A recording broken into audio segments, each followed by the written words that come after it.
नमस्कार दोस्तों। आज हम लोग इस पाठ का प्रश्नोत्तर करेंगे। इस पाठ को हम लोग पहले ही पढ़ चुके हैं। आज इसका प्रश्नोत्तर होगा, तो उम्मीद करता हूं कि आप इसको देखेंगे। ये पाठ का नाम उसने कहा था। उसने कहा था पाठ का नाम हुआ। प्रश्नोत्तर आज हम लोग स्टार्ट करते हैं। उसने कहा था कहानी कितने भागों में बटी हुई है। ये कहानी 5 भागों में बटी हुई है, जो आपको उसमें लिखा हुआ है आपकी पुस्तक में।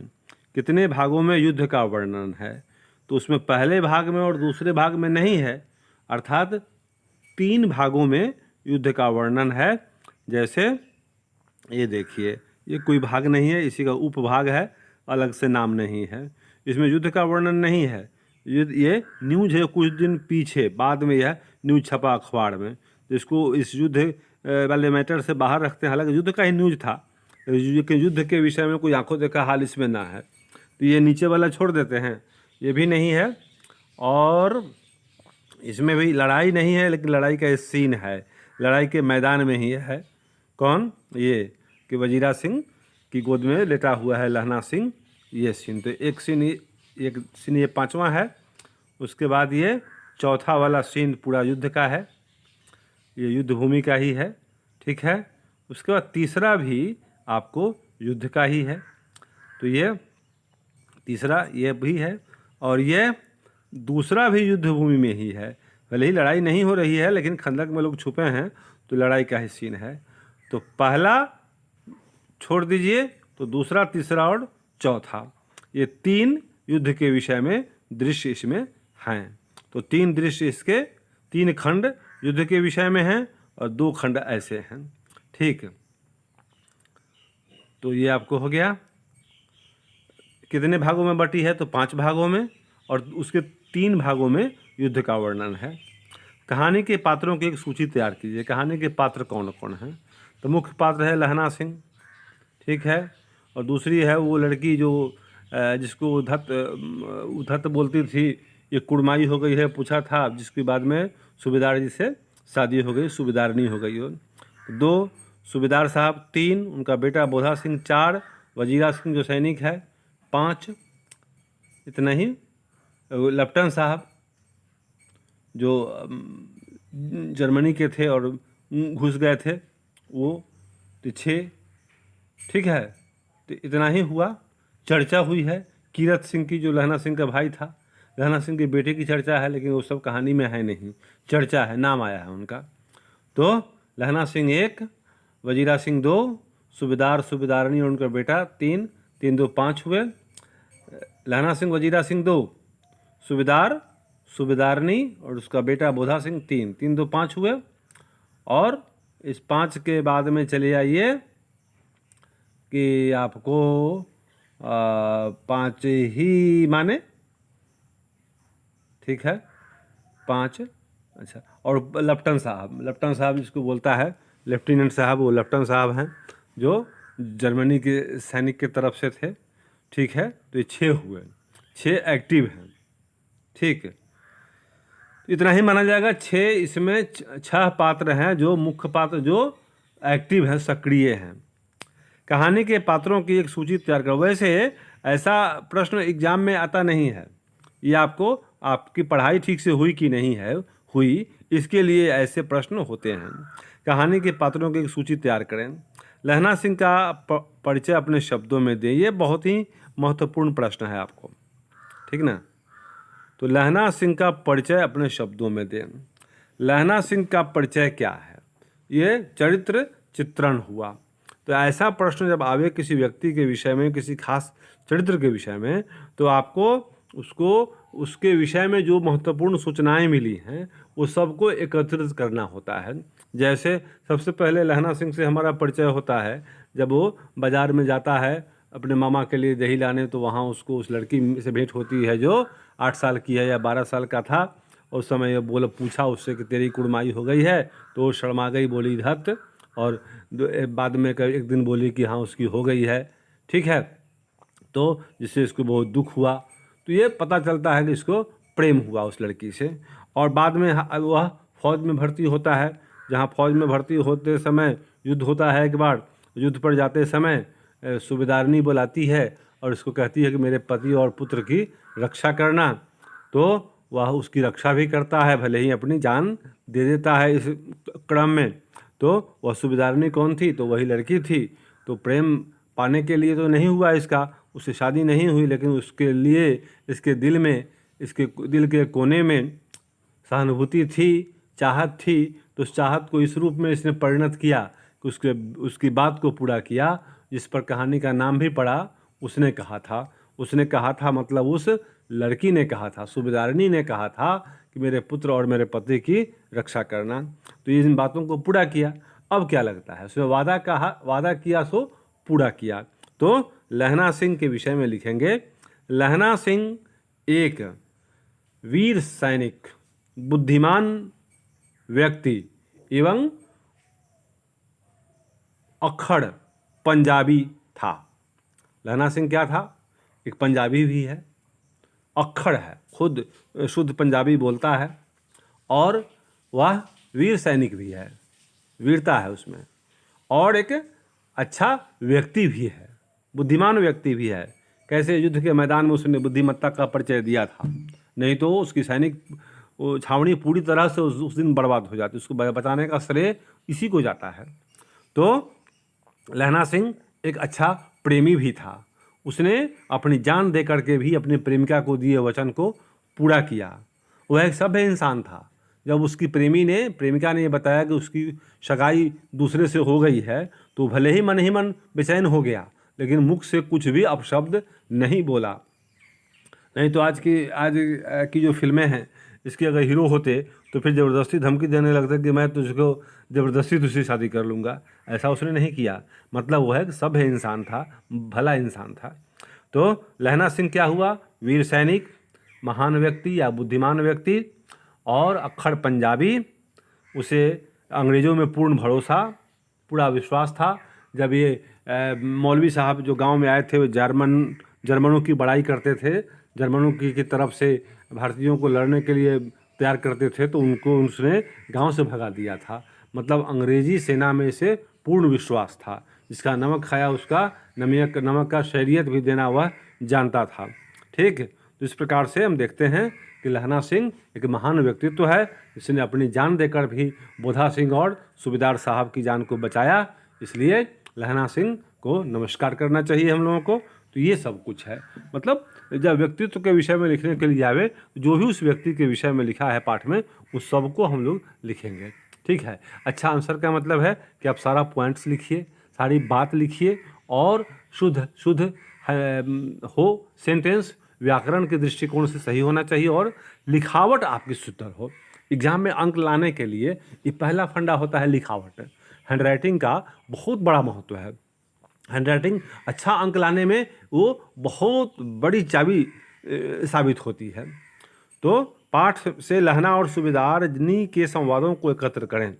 तो लहना और सूबेदारनी का संवाद यह है कि जब वो लाम पर जाने वाली थी सेना, तो सूबेदार जी जो इसके बगल के ही थे, उनके घर ये गया साथ में जाने के लिए। तो सूबेदारनी वहाँ घर में बुलाई और बोली कि मैं तुम्हें जानती हूँ, मैं वही हूँ जो जिससे तुमको भेंट हुई थी वहाँ बाज़ार में, और मेरी शादी हो गई सूबेदार जी से।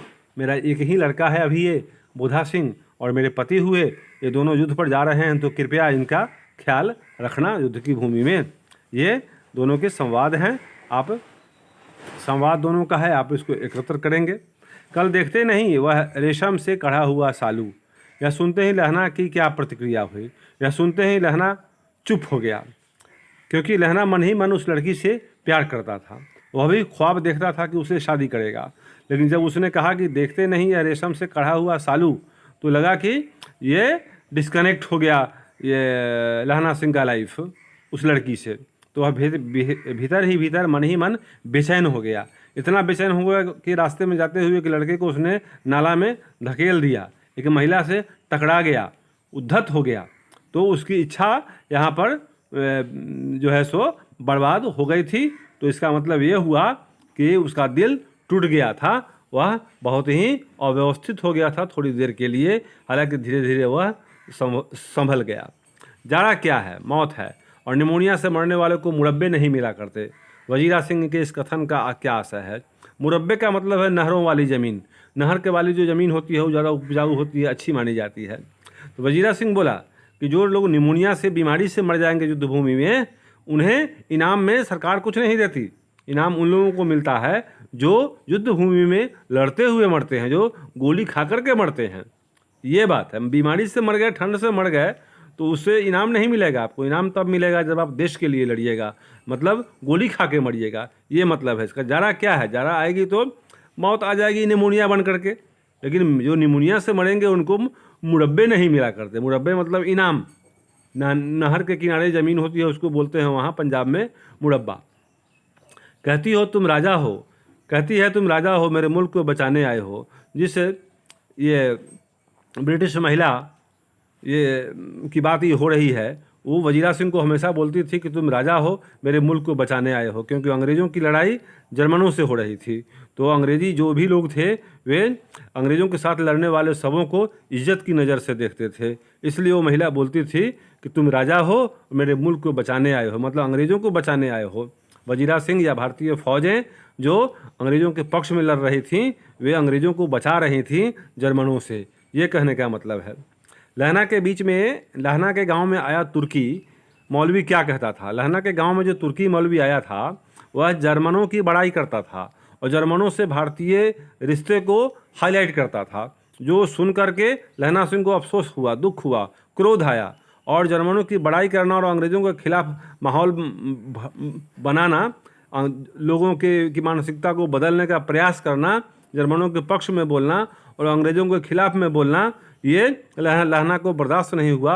इसलिए उसने तुर्की मौलवी को गांव से बाहर निकलवा दिया। लहना सिंह का दायित्व बोध और उसकी बुद्धि दोनों ही स्पृहनीय है। इस कथन की पुष्टि करें। ठीक है, दोनों ही स्पृहनीय है, आदरणीय है, प्रशंसनीय है। इसलिए कि लहना सिंह ने ड्यूटी किया था। ड्यूटी में जब उसको सूबेदार के बाद आदेश देने की बात आई तो उसने बोल्डली, बहादुरी के साथ आदेश भी दिया कि मेरा आदेश है। वह पूरा वहाँ छावनी का हेड बन गया, इंचार्ज बन गया और बोला कि जाकर के सूबेदार साहब को बोलो कि यहाँ गलती हो गई है, कोई बाहर में छावनी नहीं है, खंदक नहीं है।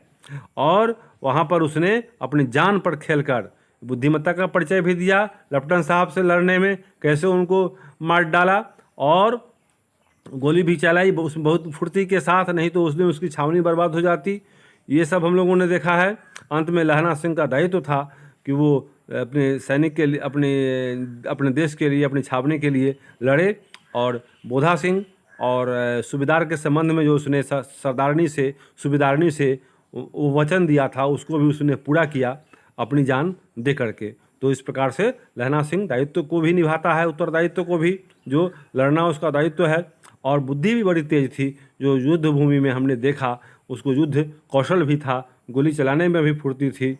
और सबसे ऊपर एक व्यक्ति के रूप में वह महान इसलिए था कि उसने अपनी प्रेमिका से किए हुए वचन को, वादा को निभाया और भले ही उसके लिए उसकी जान चली गई। मतलब प्यार का इसमें उच्च स्तरीय रूप देखते हैं। प्यार पाने का नाम नहीं, देने का नाम है। आप जिसको चाहते हैं उसके लिए मर जाना, कुर्बानी देना, उसकी खुशी को चाहना, यही प्यार का सच्चा रूप है जो इस पाठ में हम देखते हैं। प्रसंग एवं अभिप्राय बताएं। नीचे वाले को का प्रसंग बताना है। मृत्यु के कुछ समय पहले स्मृति बहुत साफ हो जाती है। ये है कि लहना सिंह जब लेटा हुआ है वजीरा सिंह की गोद में, वह मरने वाला है, उस समय की बात है। वह अपने सारे पूरी ज़िंदगी की बातों को याद कर रहा है लहना सिंह, क्योंकि वह मर रहा है। तो उसी संबंध में कहा गया कि मृत्यु के कुछ समय पहले स्मृति साफ हो जाती है। पूरी बातें ज़िंदगी भर की व्यक्ति को याद आती हैं। जन्म भर की घटनाएं एक एक करके सामने आती हैं। सारे दृश्यों के रंग साफ हो जाते हैं। कैसे वह लहना सिंह वह उस आम के पेड़ को याद कर रहा है जब उसने अपने बेटे के जन्मदिन पर उसको लगाया था। वो बोला कि इस बार आहाड़ में जब मौसम आएगा आषाढ़ में तो आम पकेंगे और वहाँ वो जाएगा और बेटे के साथ खाएगा। कैसे कीरत सिंह की गोद में रख करके वह वहाँ मरेगा। इस सारा कुछ उसका प्लान था। वह कैसे उस लड़की से, सूबेदारनी से उसको भेंट हुई थी बाज़ार में, जहाँ वो बोला था कि तेरी कुड़माई हो गई है, तो शर्मा करके धत बोल करके भाग गई। और एक दिन उसने कैसे कहा कि देखते नहीं ये रेशम वाला सालू जो मुझे मिला है लड़के वालों की तरफ से। ये सारी बातें उसको याद आई और वह अभी वर्तमान में वजीरा सिंह की गोद में है। जहाँ उसके प्राण छूटने वाले हैं। ये दृश्य है। अब के हाड़ में यह आम खूब फलेगा। अब के हाड़ में इसका अर्थ बताना है। हाड़ मतलब आषाढ़ है। आषाढ़ में आम पकने का मौसम है, तो बोला कि अब के बार मौसम में आषाढ़ महीना में आम खूब फलेगा। चाचा भतीजा दोनों यहीं बैठकर आम खाना। चाचा मतलब कीरत सिंह, जो लहना सिंह का भाई था, जो गांव में था। भतीजा मतलब इसका लड़का।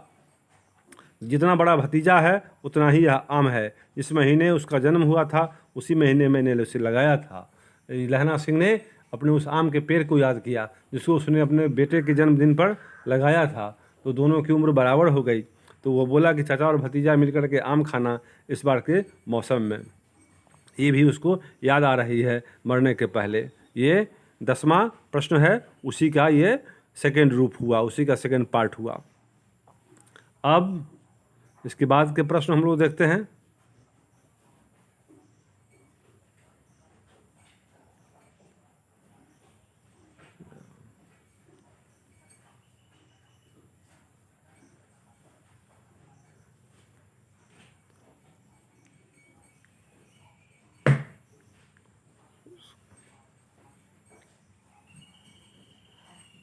ठीक है, तो ये अभी बाकी है इसका, वो व्याकरण वाला प्रश्न अभी बाकी है, जो थोड़ा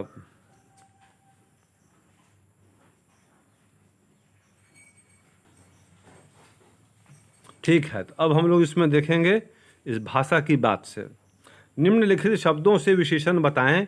विशेषण बनाना है, विशेषण उनका वाक्य में प्रयोग करें। जल, यह एक जलीय जीव है। घोंघा जलीय जीव होता है।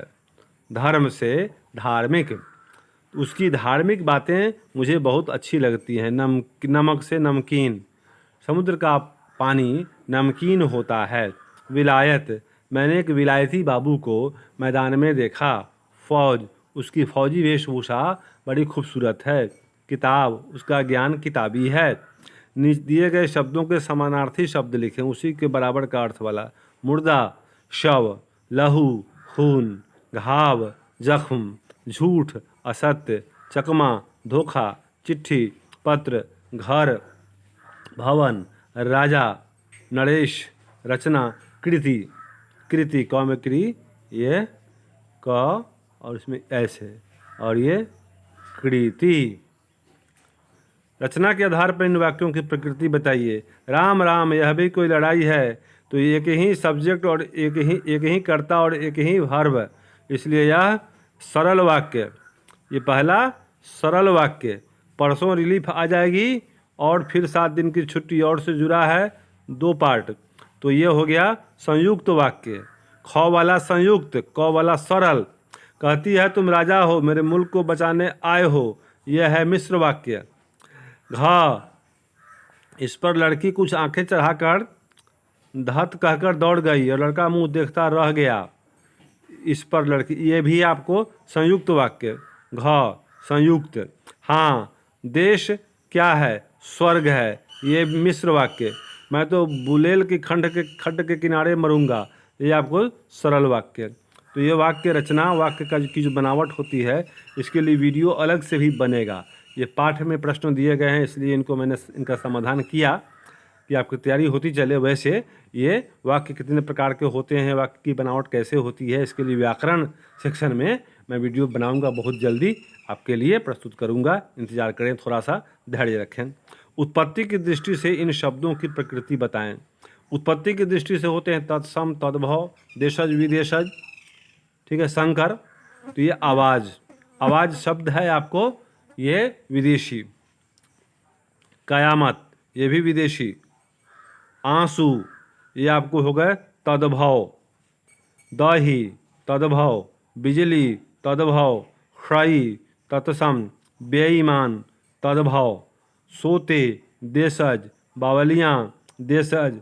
खाद, तद्भव। सिगड़ी, देशज। बादल, तद्भव। ठीक है, तो ये मेरे दोस्तों, ये मैंने आपके लिए फिनिश किया और उम्मीद करता हूँ कि आप इस वीडियो के बाद अपना कमेंट इस पर देंगे और नेक्स्ट वीडियो का इंतज़ार करें। Thank you.